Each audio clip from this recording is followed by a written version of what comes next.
Hello beauties, ఎలా ఉన్నారు మీరందరూ? నేనైతే చాలా బాగున్నాను. మీరందరూ కూడా బాగుండాలని మనస్ఫూర్తిగా కోరుకుంటున్నాను. థంబ్నెయిల్ చూస్తుంటే మీకు అర్థమైపోయి ఉంటుంది కదా. ఈరోజు నేను చెప్పబోయే విషయం కొంచెం షాకింగ్గా అనిపించవచ్చు. ఒక టైలర్ రోజుకు 12 గంటలు పని చేస్తుంది, మరో టైలర్ రోజుకు 8 గంటలు మాత్రమే పని చేస్తుంది. మీరేమనుకుంటారు? ఎవరు ఎక్కువ సంపాదిస్తున్నారు అనుకుంటున్నారు అనేది కామెంట్ చేయండి. చాలామంది వెంటనే 12 గంటలు పనిచేసే టైలర్ ఎక్కువ సంపాదిస్తుంది అని చెప్తారు. కానీ నిజ జీవితంలో చాలాసార్లు 8 గంటలు పనిచేసే టైలరే ఎక్కువ సంపాదిస్తుంది. ఎందుకంటే ఆమె ఎక్కువ కష్టపడదు, తెలివిగా పనిచేస్తుంది. ఈరోజు అలాంటి 7 సీక్రెట్ టిప్స్ గురించి అయితే ఈ వీడియోలో మీతో షేర్ చేస్తాను. వీడియో పూర్తిగా స్కిప్ చేయకుండా చివరి వరకు చూడండి. చివరి పాయింట్ అయితే మీ ఆలోచననే మార్చేస్తుంది, మీ పనిలో చాలా ఇంప్రూవ్ అనేది వస్తుందన్నమాట. కాబట్టి వీడియోని ఎక్కడ కూడా స్కిప్ చేయకండి. వీడియో యూస్ఫుల్ అనిపిస్తే లైక్ చేయండి, షేర్ చేయండి. ఇలాంటి మరిన్ని ఇన్ఫర్మేషన్ గల వీడియోస్ కోసం అయితే మన ఛానల్ని తప్పకుండా సబ్స్క్రైబ్ చేసుకోండి. సబ్స్క్రైబ్ చేసుకున్న వెంటనే పక్కన బెల్ ఐకాన్ ఉంది కదా, అది క్లిక్ చేస్తే నేను వీడియో అప్లోడ్ చేసిన వెంటనే నోటిఫికేషన్ అయితే మీ వరకు ఈజీగా వచ్చేస్తుంది.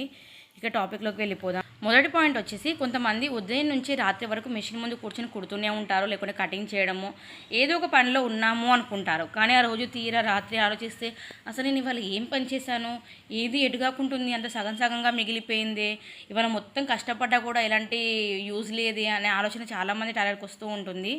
మీరు ఆ రోజు ఎంతో పనిచేసి బిజీగా ఉన్నట్టు అనిపించినా కూడా మీరు అందులోనే టైం వేస్ట్ కూడా చేసి ఉంటారు. ఒకసారి మీరు ఆలోచిస్తే మీకే తెలుస్తుంది.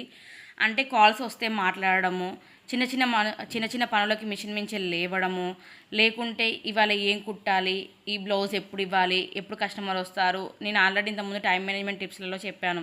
కస్టమర్ పేరు, అడ్రస్, అలాగే ఫోన్ నెంబర్ ఎప్పుడు ఇవ్వాలి ఏంటి అనేది ప్రతిదీ మనం పూర్తిగా రాసుకుంటే మనం కుట్టేటప్పుడు కూడా ముందు ఏది కుట్టాలి, వెనక్కి ఏది కుట్టాలి అనే కన్ఫ్యూజ్ అస్సలు ఉండదు. ఈ టిప్ మాత్రం తప్పకుండా పాటించండి. ఇలాంటి ఆలోచనల వల్ల ఏంటంటే టైం వేస్ట్ అవుతుంది. బిజీగా ఉండడం కాదు, ప్రాఫిట్ వచ్చే పని చేయడం ముఖ్యం. ఇక రెండో టిప్ వచ్చేసి, ఒక బ్లౌజ్ మీరు 2 గంటలు కుడితే 500 వచ్చాయనుకోండి, అదే ఒక డ్రెస్ మీరు గంట సేపు కుడితేనే 700 వచ్చాయనుకోండి, మీరు ఏ పనిని చూస్ చేసుకుంటారు? అందరూ రెండో పనే అంటారు కదా. పని చేసే ముందు ఏది ఎక్కువ సమయం పడుతుంది, ఏది తక్కువ సమయం పడుతుంది, ముందుగా ఎక్కువ సమయం పట్టే దాని మీద దృష్టి పెట్టకుండా తక్కువ సమయంలో ఏది అయిపోతుందో మీకు తెలుసు కాబట్టి ముందు అది కంప్లీట్ చేయండి. కంప్లీట్ చేసిన తర్వాత ఎక్కువ సమయం ఏది పడుతుందో దాన్ని ముందు పెట్టుకొని దీన్ని ఈజీగా ఎలా చేయొచ్చు, తక్కువ టైంలో ఇది ఎలా పూర్తి చేయాలి, ఇవన్నీ ఒక తెలివైన టైలర్ ఆలోచిస్తుంది. సమయం, లాభం రెండు చూసి పనిని ఎంచుకోవాలి. రోజంతా పని చేశాము అని కాదు, రోజు ఎంత విలువన్న పని చేశాము అనేది చాలా ముఖ్యం. చాలామంది ఫస్ట్ ఎక్కువ సమయం పట్టేదాన్ని ముందేసుకుంటే ఇది ఒక పని అయిపోతుంది అని ఫస్ట్ అదే పట్టుకుంటారు. కానీ అది కుడదామనేసరికి అబ్బా టైం అంతా అయిపోయింది ఇందులోనే, ఇక నాకు వేరే కుట్టాలన్న ఇంట్రెస్ట్ లేదు అని పక్కా పెట్టేస్తారు. కాబట్టి మనకి ముందు ఏదైతే ఈజీగా ఉందో ఆ ఈజీగా ఉన్న పనిని మనం పూర్తి చేసామనుకోండి, ఇంకోటి హార్డ్గా ఉన్న పనిని కూడా కొంచెం మనం ఈజీగా చేసుకొని కుట్టవచ్చు అన్నమాట. ఇక మూడో పాయింట్ వచ్చేసి, కొంతమంది చిన్న పనులనే మళ్ళీ చూసుకుంటూ ఉంటారు. అంటే కరెక్ట్గా కుడుతుందానా లేదా, ఇందులో ఇంకేమైనా మార్పులు చేయాలా, ఇది వాళ్ళకి ఫిట్టింగ్ సరిగ్గా సరిపోతుందా లేదా అని ఇలానే చాలా టైం వేస్ట్ చేస్తారు. ఇప్పుడు నేను అలా చెప్తే మీరు అనొచ్చు, అంటే తొందరగా కుట్టాలా అని చెప్పి అనొచ్చు. నేను అలా చెప్పట్లేను, చూసుకోవాలి. కానీ మనం ఇంత సమయం దాని మీద కేటాయిస్తున్నాము, ఇంత సమయం దీనికి అసలు తీసుకోవచ్చా, నేను కరెక్ట్గా ఫస్ట్ టైం మీరు కొలతలు అవన్నీ రాసుకుంటే మళ్ళీ చూసుకోవాల్సిన అవసరం ఉండదు కదా.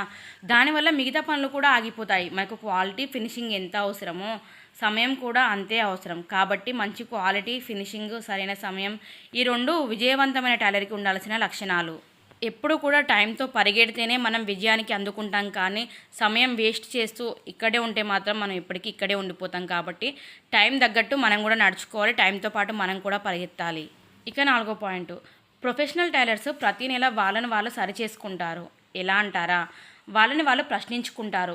ఈ నెల నాకు ఎక్కువ లాభం ఎందులో వచ్చింది, నేను అనవసరంగా ఏమైనా ఖర్చు చేశానా, ఎక్కువ టైం తీసుకొని నేను ఏ పని చేశాను, ఆ పనికి అంత టైం పెట్టాల్సిన అవసరం ఉందా, నాకు తక్కువ సమయమైన పని ఏది, ఇంకా నాలో ఏం మార్చుకోవాలి, ఈ ప్రశ్నలకు సమాధానం వెతికే టైలర్స్ ప్రతి నెల వాళ్ళు వృద్ధిలోకి వస్తారు. మన కష్టానికి తగిన ఫలితం రావాలంటే మనం కొన్ని అలవాట్లు చేసుకోక తప్పదు. కాబట్టి నెలలో ఒకసారైనా, మీకు వారం రోజులు కుదరకపోతే నెలలో ఒకసారైనా ప్రశాంతంగా ఒక హాఫ్ అన్ అవర్ అన్నా 1 అవర్ అన్నా కూర్చొని నేను ఈ నెల ఏం పని చేశాను, ఎంత ప్రాఫిట్ వచ్చింది, ఇది చేయడం కరెక్టేనా, దీనికి ఇది సరైన ప్రాఫిటేనా, ఇవన్నీ ఆలోచించుకొని మీరు ఒక దాంట్లో రాసుకున్నారంటే మీకు ఆటోమేటిక్గా అర్థమైపోతుంది. ఇంకోసారి దానికి ఎంత టైం పెట్టాలి అనేది కూడా మీకు ఆల్రెడీ అర్థమవుతుంది. కాబట్టి దానికంత టైంని మీరు వేస్ట్ చేయరన్నమాట. ఇక ఐదో పాయింట్ వచ్చేసి ఇది చాలామంది అనుకుంటూ ఉంటారు, నేను అనుకుంటున్నాను. కొంతమంది దగ్గర పాత మిషన్ ఉంటుందన్నమాట. చూడగానే నాకు దీనివల్లే ఫినిషింగ్ రావడం లేదు, దీనివల్లే ఫిట్టింగ్ సరిగ్గా రావడం లేదు, కుట్లు సరిగ్గా రావడం లేదు అని చెప్పి మిషన్ని వంక పెట్టుకుంటారన్నమాట. అంటే వీళ్ళు కుట్టడం పక్కా పెట్టాలనో లేకుంటే బద్ధకమో అది తెలియదు, కానీ మిషన్ ఇది ఉంది కాబట్టి నేను కుట్టట్లేను అనే వంక పెట్టుకుంటారు. కొత్త మెషిన్ కొనడం మంచిదే, కానీ మన ఆలోచన విధానం మారకపోతే మిషన్ మార్చినా కూడా ఫలితం పెద్దగా కనిపించదు. మన పని మెరుగుపడడానికి మన అలవాట్లు మార్చుకోవాలి, కానీ మిషన్ బాగాలేదు అనే సాకు వెతకకండి. ఎప్పుడు కూడా తెలివైన టైలర్ తన పనితనాన్ని మార్చుకున్న తర్వాతనే కొత్త వస్తువులు ఏమైనా తెచ్చుకోవాలని ఆలోచిస్తుంది. అవసరం అనుకుంటే తెచ్చుకుంటారు. మన పని మెరుగ్గా ఉంటే ఏ మెషిన్ అయినా కూడా మనకి పనికొస్తుంది. ఇక ఆరో పాయింట్ వచ్చేసి, చాలామంది టైలర్స్ షాప్ తెరిచాకను లేకుంటే ఇంట్లో స్టిచ్ చేసేవాళ్ళు మిషన్ మీద కూర్చున్నాకను ఇవాళ ఏం పని చేయాలి, ఎవరికి ముందుగా ఆర్డర్లు ఇవ్వాలి, ఎవరు వచ్చి అడుగుతారు, ఇవన్నీ ఆలోచిస్తూ చాలా టైం వేస్ట్ చేస్తారు. మనం టైలరింగ్ బిజినెస్లో ఎదగాలి అంటే ప్రతి నిమిషం మనకు ముఖ్యమైనది. రేపు మనం ఏం పని చేయాలో ముందు రోజే ప్లాన్ చేసుకోవాలి, దానికి తగిన ఏర్పాట్లు చేసుకోవాలి. అంటే బ్లౌజులకు డ్రెస్లకు లైనింగ్స్ తెచ్చుకోవాలా, లేకుంటే బ్లౌజులు కటింగ్ చేసి పెట్టుకోవాలా, అలాగే రేపు చేయాల్సిన పనుల లిస్ట్ని రాసుకోవడం. ఇలా చేయడం వల్ల తెల్లారితే మనకు గందరగోళంగా ఉండదు, క్లారిటీగా ఉంటుంది. మనం నెక్స్ట్ ఏం పని చేయాలో మనకు ఎదురుగా కనిపిస్తుంది. కాబట్టి ఈరోజు ఏం పని చేయాలి అనే ఆలోచన మీ మైండ్లోకి రాదు. ఆ ఎదురుగా మీకు మీ టార్గెట్ కనిపిస్తుంది కాబట్టి ఫోకస్గా మనం పని చేయగలుగుతాం. కాబట్టి ఎప్పుడు కూడా రేపటి కోసం ఇవాళ ముందు రోజే మీరు ప్లానింగ్ చేసుకోవడం వల్ల రేపటి రోజు అనేది మీకు చాలా క్లియర్గా ఉంటుంది. ఏడో పాయింట్ వచ్చేసి, ఇది చాలా టైలర్స్ చేసే పెద్ద తప్పు అన్నమాట. ఏంటి అనుకుంటున్నారా? కుట్టేటి చాలా ఉన్నాయి, ఇదొక బ్లౌజ్ ఇంకొద్దిసేపు కుడతాను అని ఆరోగ్యాన్ని పట్టించుకోకుండా అలసిపోయినా కూడా అలానే కుడుతూ ఉంటారు. అంటే రేపటికి ఇవ్వాలి అర్జెంట్ అని చెప్పి. కానీ అలా అస్సలు చేయవద్దు. అలసిపోయిన మనసుతో, అలసిపోయిన శరీరంతో మంచి పని రావడం చాలా కష్టమవుతుంది. ఒకసారి మీరే గమనించండి.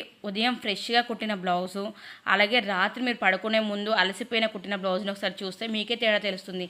అందులో ఎంత ఫినిషింగ్ ఉంది, ఇందులో ఎంత ఫినిషింగ్ ఉంది అనేది.